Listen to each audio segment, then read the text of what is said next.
Chapter 10. EART-To-HEART talks with yourself. A positive man keys his life to the I can note, the negative man to the I can't. Say to yourself health, luck, usefulness, success are mine, then keep thinking that thought, no matter what. Ella Wheeler Wilcox. My words are spirit, and they are truth, they shall not return to me void, but shall accomplish that whereunto they were sent. How many of us grasp the real significance of this biblical utterance? Or of this other, and the Word became flesh and dwelt among us? How many of us ever think that our own words, our uttered thoughts are living and are made flesh? Yet it is literally that they are being outpictured in our 1. Are chiseling our physique, shaping our 2. Molding our expression to their likeness. What we think and say reappears not only in our expression, but also in our physical self, in our health, good or bad, according to the nature of our thoughts and words. One word on scanned PDF was not recognizable. 2 word on scanned PDF was not recognizable. Every word we speak is an indestructible force, because it affirms a thought, a sentiment, an emotion, a motive, which never ceases to exert its power. Jesus evidently recognized that words are real forces, for he said, "Heaven and earth shall pass away, but my word shall not pass away." Material things might pass away, but his word was a force which could never cease to exercise its power. All through the Bible, the power of the word is emphasized. The Word was made and dwelt among us, the Word was God, and the Word was God, He sent His Word and healed them. There is a mysterious power in the spoken word, in the vigorous affirmation of a thoughts which registers a profound impression on the subconscious mind, and the silent forces within us proceed to make the word flesh, to make the thing we affirm a reality. There is a tremendous constructive power in registering your vow, in vigorous, determined affirmation, backed by a persistent, dogged endeavor to bring about the thing we desire. A very striking proof of this was afforded in the European War, in the awful conflict at Verdun in 1916. As stated in a telegraphed report from a high French officer, the fundamental secret of French resistance to the terrific German onslaught was psychological. It was, he said, autosuggestion on a vast scale.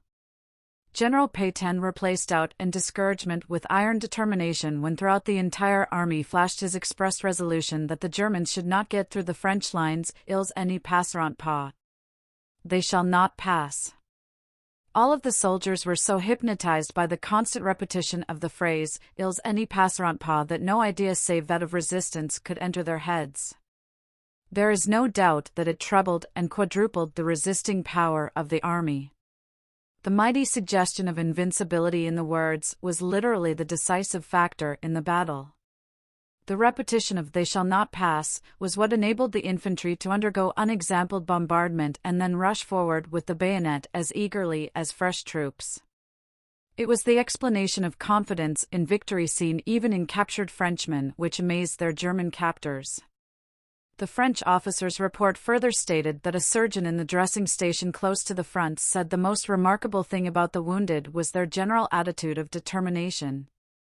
In some cases, the faces seemed fixed with an expression of ferocious resolution, especially among those suffering from shell shocks, and the soldiers only partially conscious would repeat at intervals of their delirium, "passeront pas, passeront pas." All of the soldiers at Verdun were obsessed by this one dominating idea to the exclusion of everything else. The Germans shall not pass. A correspondent at the front said, "I saw a regiment coming back to rest after 6 days in the trenches." The soldiers all seemed animated by a spirit of intense determination and iron resolution. When asked their opinion of the battle, the general reply was just this: the Germans shall not pass. And the Germans did not pass. Suppose you should register in your subconsciousness regarding the entrance into your mind of destructive thoughts, motives and emotions, the bitter enemies of your success and happiness, a grim resolution such as the French soldiers at Verdun registered regarding the Germans, what would happen? If whenever enemy thoughts or emotions tried to get entrance to your mental kingdom, you should grimly say to them, "You shall not pass. I will not allow in my mind any enemies of my success and happiness," do you think it would as possible for them to get by? Why, of course they couldn't. It would be impossible. And if you should iterate and reiterate the same grim resolve regarding hindering habits, regarding every temptation that makes an appeal to you, you shall not pass? Why, my friend, this would revolutionize your life.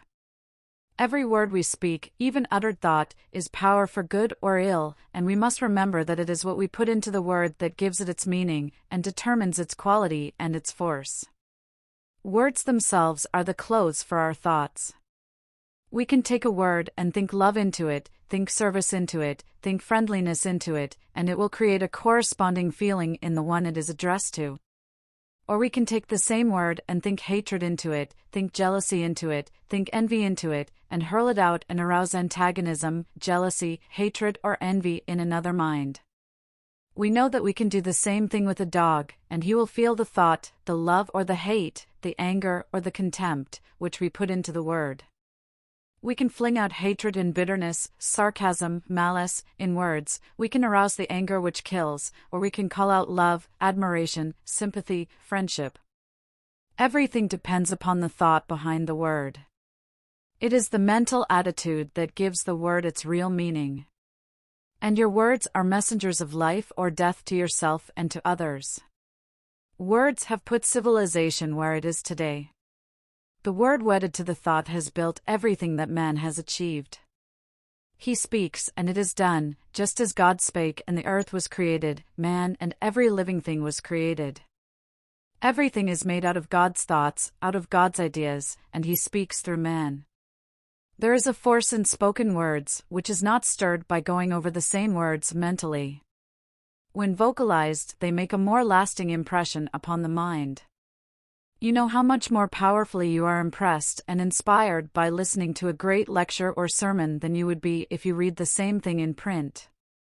We remember the spoken word when we forget the cold type, which carries thought to the brain. It makes a deeper impression on the inner self.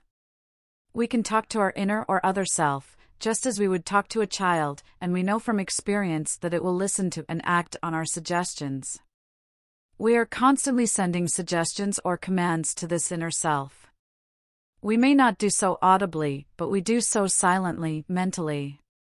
Unconsciously we advise, we suggest, we try to influence it in certain directions. By consciously, audibly addressing it, in heart-to-heart talks with ourselves, we find that we can very materially influence our habits, our motives, our methods of living. In fact, the possibilities of influencing the character and the life by this means are practically limitless. Many people have killed character enemies, peace and happiness enemies, have doubled and quadrupled their self-confidence, have strengthened tremendously their initiative, their executive ability, have literally made themselves over by heart-to-heart talks with themselves. I know a man who has so completely changed his timid, self-effacing nature by talks with his other self that no one would dream that only a few years ago he was so shy, so extremely sensitive, that he would blush scarlet if attention were called to him in any gathering, and he would avoid people in every possible way. 5 years ago no amount of money would have induced this man to get up in a public meeting, even to put a motion or to make the simplest statement. I think he would have fainted away at the mere calling of his name in a public place. Not only had he no confidence whatever in himself, but he had a haunting obsession that he was a fraud. Although a perfectly honest, earnest, hard-working man, with good intentions toward all, he could not help feeling that in some way he was not genuine, and that sometimes something would happen to show him up in his true light. For years he suffered untold tortures from his foolish imaginings about himself. Conscious that he had ability, but cursed with weaknesses that made it in many ways unavailable, his life was headed towards failure when he accidentally came across a new thought book which told him of the miracles possible through the practice of self-encouragement, and especially audible self-encouragement. He began immediately to carry out the suggestions of the book, and made a daily habit of heart-to-heart talks with himself. In a very short time, he was conscious of a great improvement in his feelings, his mental attitude, and his spirits. Many people noticed an improvement in his manner and bearing. And now he presides at public meetings without the slightest feeling of self-consciousness. His painful shyness has vanished, he can stand any amount of criticism and denunciation without a sign of sensitiveness or embarrassment. There is no fault, no weakness, great or small, which will not succumb to persistent, audible autosuggestion. Not only this, but it tends to arouse slumbering qualities within us which mere thinking does not stir up or waken. Most people are only half alive, half awake to their possibilities. We all need stirring up. There is gunpowder enough in us to make a tremendous explosion if we could only get the spark to the giant powder that is sleeping within us. If you are timid, doubting, fearful of failure, or poverty, you can reinforce your courage and strengthen your confidence in yourself by daily heart-to-heart talks with your inner self, by the frequent affirmation of the positive assertions I must, I can, I will. There is no better suggestion than Emerson's for stiffening the will and the power to do, nerve us with incessant affirmatives. And incessant affirmatives will nerve us. The perpetual affirmation of the power to achieve one's ambition, of one's grim determination to win out in life at any cost, the affirmation of health, of prosperity, of success, the constant assertion of confidence in oneself, of the belief in his ability to do the thing that he has set his heart on, will nerve a weak will and brace up a wavering purpose as nothing else can. If you are not satisfied with your progress so far, if you are not growing bigger and broader in character, more efficient in your work, something is holding you back, hindering you from making your ideal real. Find out what it is, and then remove it by audible self-treatments. The best way to find what is your stumbling block is to have a frequent heart-to-heart talk with yourself. Look into your own soul and take an account of your personal stock, your success and failure qualities. Analyze yourself as you would a friend you were anxious to help, and whose strong and weak points you could see clearly.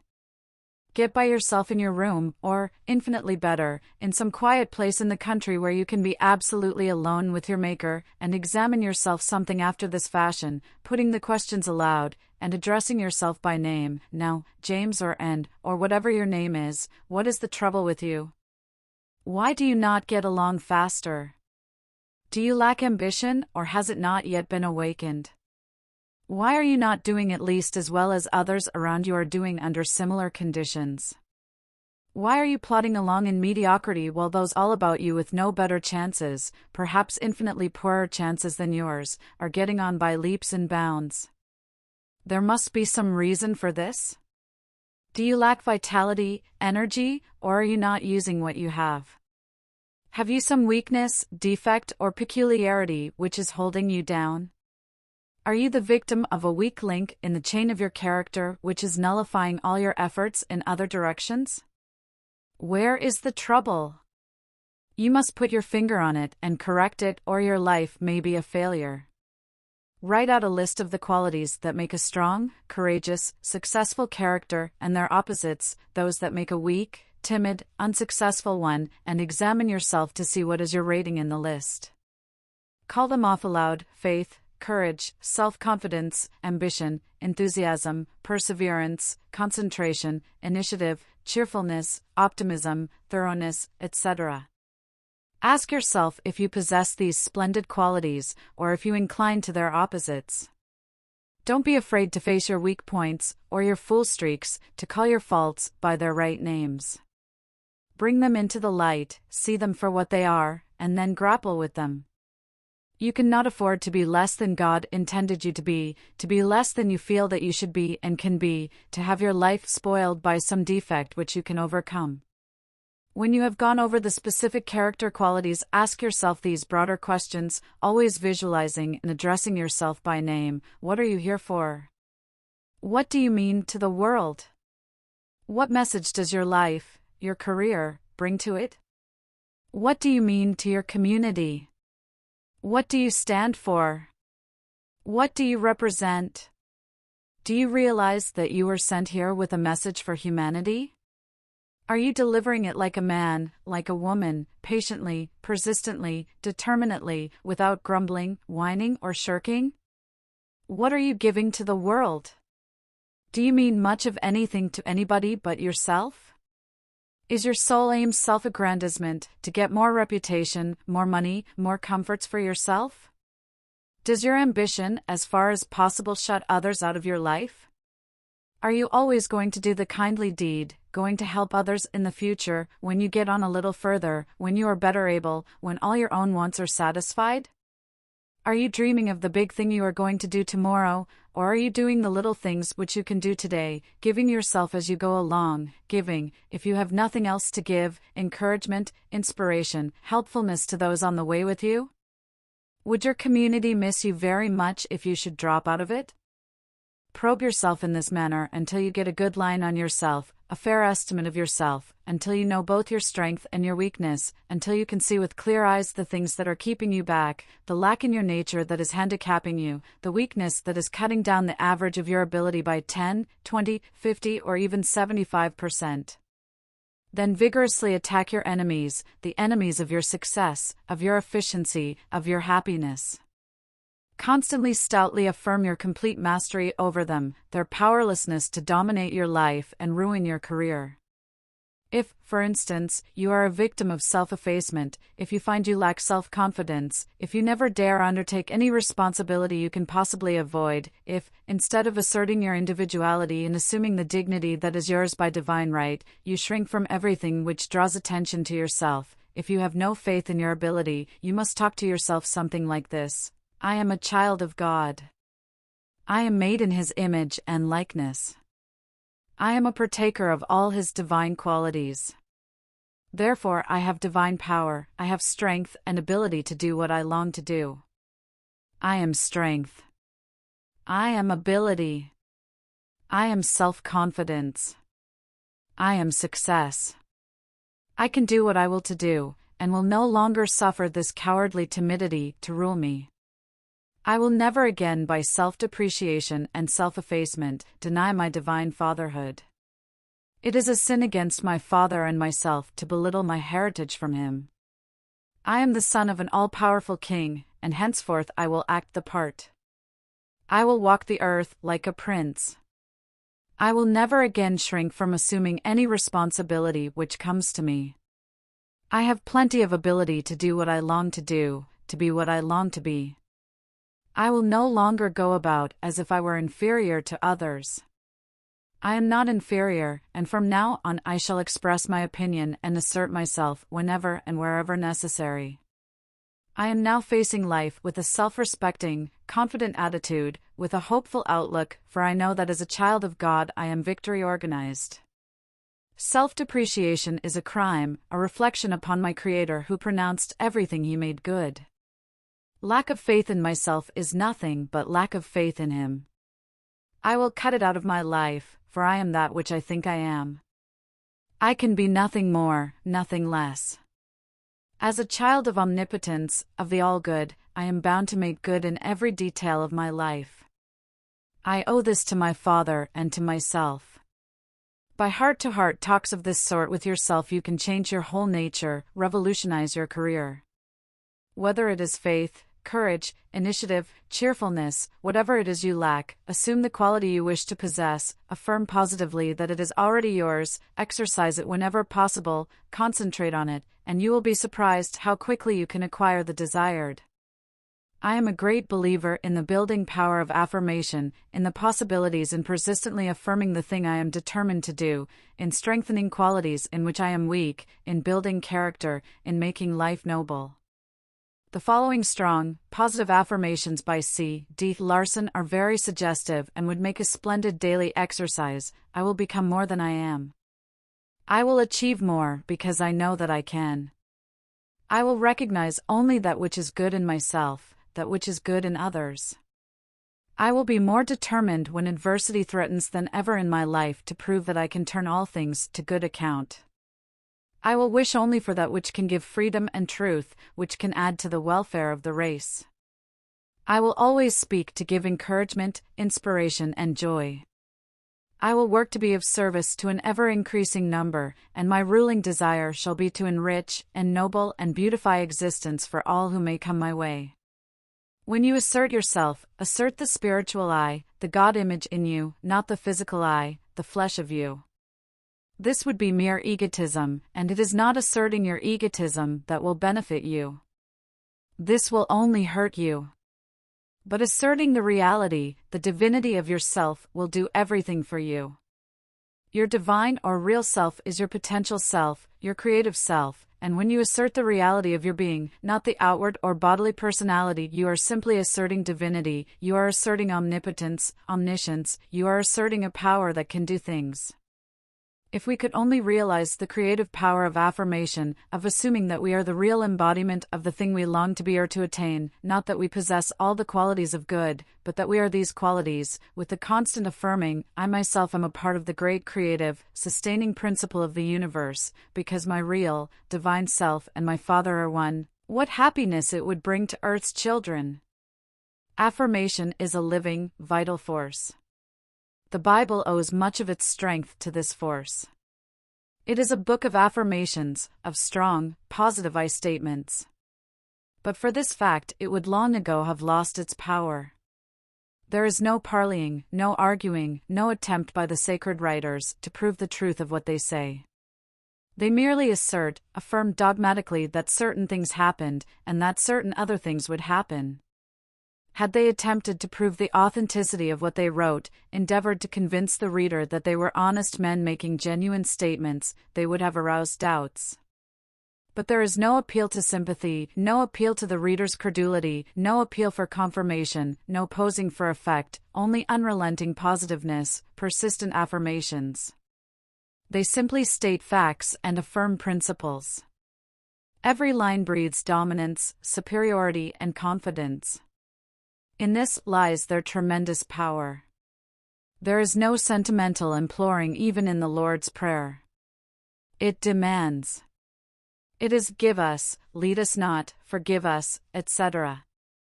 In your talks with yourself, be like the biblical writers. Don't wobble, or think, or hope. Say stoutly, I am, I can, I will, it is. Constantly, everlastingly affirm that you will become what your ambitions indicate as fitting and possible. Do not say, I shall be a success sometime, say, I am a success now. Success is my birthright. Do not say that you are going to be happy in the future. Say to yourself, I was intended for happiness, made for it, and I am happy now. Say with Walt Whitman, I, myself, am good fortune. Assert your actual possession of the things you need, of the qualities you long to have. Force your mind toward your goal, hold it there steadily, persistently, for this is the mental state that creates. This is what causes the Word to be made flesh. The negative mind, which doubts, wavers, fears, creates nothing. It cannot send forth a positive, confident assertion. We are constantly letting loose mighty thought forces, emotion forces, word forces which are forever multiplying and expressing themselves in the universal energy, which are forever fashioning our conditions. We are rich or poor, healthy or unhealthy, successful or unsuccessful, happy or unhappy, noble or ignoble, according to our use of our thought and word forces. The outer registration in the flesh, in all material circumstances and things, corresponds with the inner thought and the decisive positive word. Let the spirit of you, the real self, constantly I affirm the I am, and the power you have through the all-power. Make your affirmations quietly, but with great confidence and positiveness. Say, I am united with Him. I am able to do what He wills me to do. It is my duty to obey the inner urge of my being, that divine ambition to measure up to my highest possibilities, whichever bids me up and on. I will never again allow anything to interfere with the free and full exercise of my physical, mental, and spiritual faculties. I will unfold all the possibilities that the Creator has enfolded in the ego, the I of me. There is no lost day in God's calendar, no allowance for waste, and henceforth I will make the most of the stuff that has been given me. I will play the part of a son of omnipotence. But remember, it is the life, the driving power of the Spirit, that gives the word its power.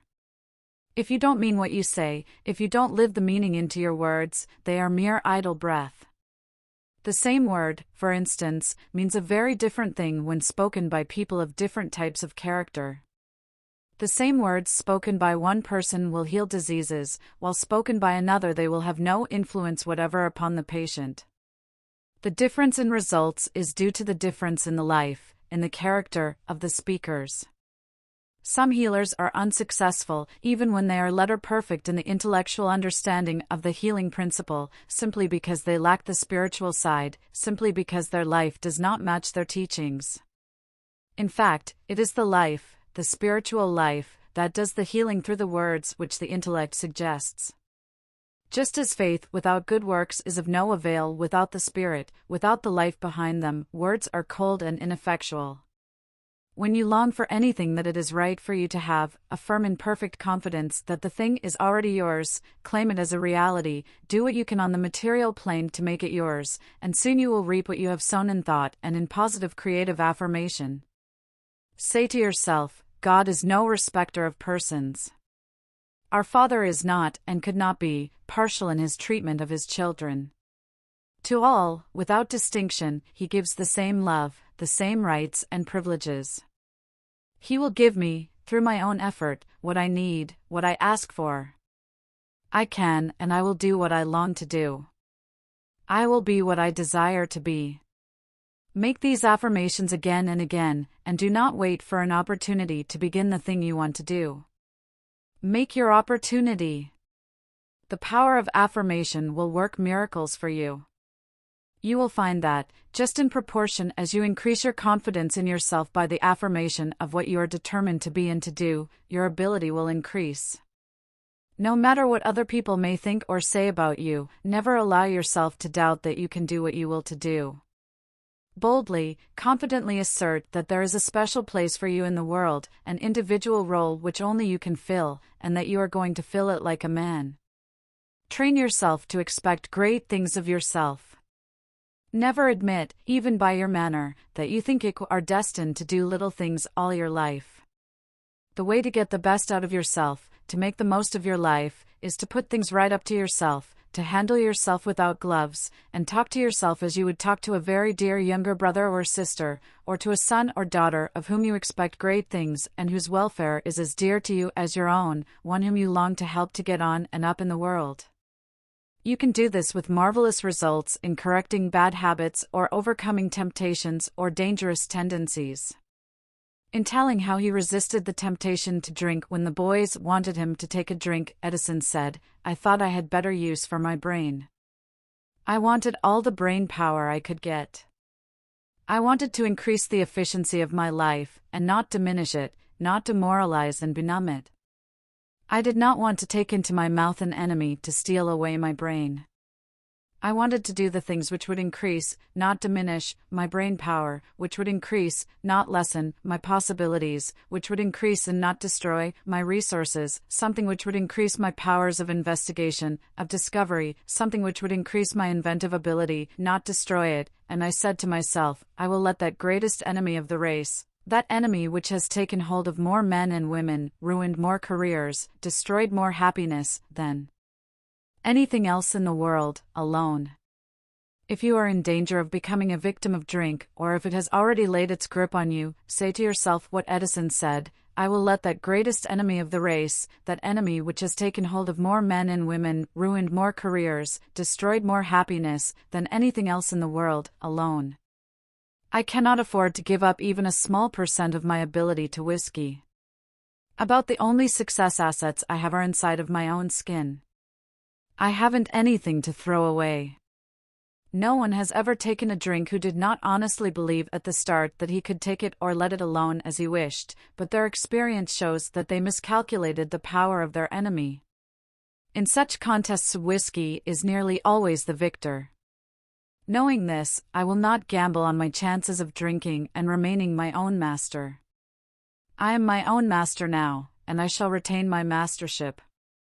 I here assert my manhood, my inherited divinity, the power given me by my Creator, which enables me to conquer this monster drink or any other enemy of my manhood. I believe with Saint Bernard that nothing can harm me but myself, and hereby pledge myself to do nothing that will make me less of a man. I am poised in divine power. I am one with the One. If any form of vice has gotten a grip upon you, don't let it frighten you or drive you to despair, but brace yourself at once to get rid of it. Remember that there is something within you that never can fall, that never can be stained, that is the God image. Just say to yourself, if God made me, then I must partake of God's qualities, I must have power to overcome any evil habit. This cursed thing which is ruining my chances of future success and happiness is an insult to my manhood, an insult to my ideal of womanhood, an insult to my future wife, a crime against my future children. It is not stronger than I am, it is weaker. I will no longer allow it to usurp my power, to smirch my manhood, honeycomb my character, and destroy my self-respect. I hereby take a sacred oath with myself never to repeat that which will cover up the divine image in me, lessen my chances in life, ruin my health, and make me a failure, the wreck of a man. I am a conqueror, not a slave, a divine force, not a weak, abject thing.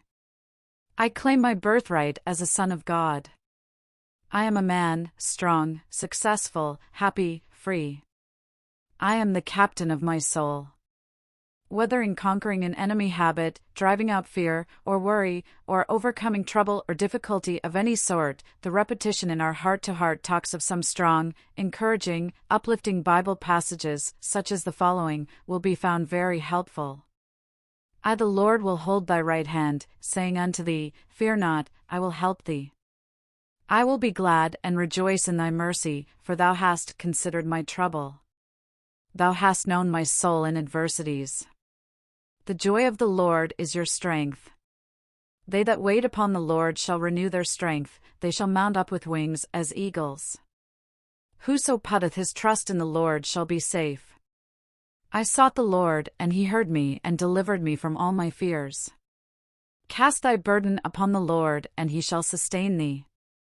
If you are a vacillator, if your great weakness is indecision, if you have a horror of being forced to make a prompt decision, if you are inclined to leave everything until the last minute because you cannot bear to close anything of importance, to cut off the possibility of taking it up again for reconsideration, if you leave your letters unsealed, important papers unsigned, contracts open until you are actually forced to close them, for fear you may wish to reconsider your decisions, you can.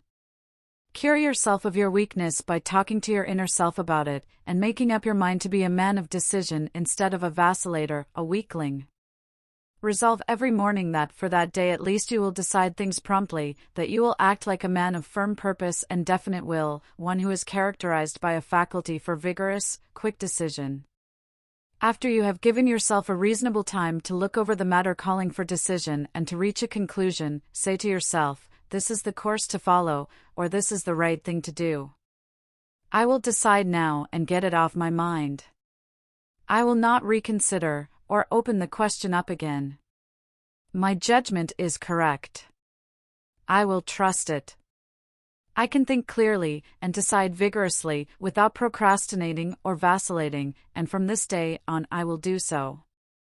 Impersonate every day someone you admire for his promptness in putting things through, for his vigorous self-confidence and power of quick and final decision. No matter if you make mistakes at first, stick to your resolve to decide things once for all. When a letter is written, let it be sealed and done with. When you have agreed to do a thing, do it at once, burn your bridges behind you and leave no tempting way of retreat in case you wish to reconsider your case. And continually reinforce yourself throughout the day with positive affirmations, I am, I can, I will. But remember, if you do not act with the same grim resolution in making good your words as the French soldiers did at Verdun, they will be worse than useless. Always carry yourself as though you were marching to victory, make this impression upon everyone who sees you. Let victory stand out of your very face, let it speak out of your eyes with such determination, with such vigorous resolution that people will know that there is no such thing as keeping you down, no such thing as discouraging you, because you are victory organized, because you are in the habit of winning. Give people the suggestion of invincibility. This will be worth more to you than a largest amount of money capital without it, or with an appearance of cowardice or defeat in your face, a suggestion of weakness or doubt, fear, as to the outcome of your career. Think what the suggestion of invincibility in a general of an army means. Think what it means to Joffre. The French people know that there is no such thing as defeating him in the end, no such thing as defeating his pluck or his grit. They know that as long as his life shall last, courage will be there, will lead the way. They know that his grim resolve will never yield. Think what such an appearance of invincibility would mean to you. These heart-to-heart talks are merely suggestions or models of the self-treatment method of overcoming bad habits or defects of character, for acquiring strength and developing the qualities that make for nobility, success, happiness, righteousness. They may be adapted to meet the requirements of different personal needs, and if practiced faithfully every day, several times during the day, if possible, and just before retiring at night, they will, if backed up by earnest effort to make your words true, do wonders in bringing about the desired results. Talking to yourself may at first seem silly to you, but you will soon get accustomed to it and feel its beneficial effects. You will think more highly of yourself, you will have more self-respect, more self-confidence, you will believe more in yourself, you will have more assurance, more confidence in your ability, you will stand higher in your own estimate in every way. This does not mean that you will become egotistical or conceited, but simply that you will know yourself and your possibilities better, and be able to use to better advantage all the power and talent God has given you. In your heart-to-heart talks, always encourage yourself, always talk up, never down. In every possible way, try to establish confidence in yourself, because a great self-faith is a powerful force, a creative force. According to thy faith, be it unto thee. That is, according to the degree, the intensity, the persistency or your faith, so will be your realization.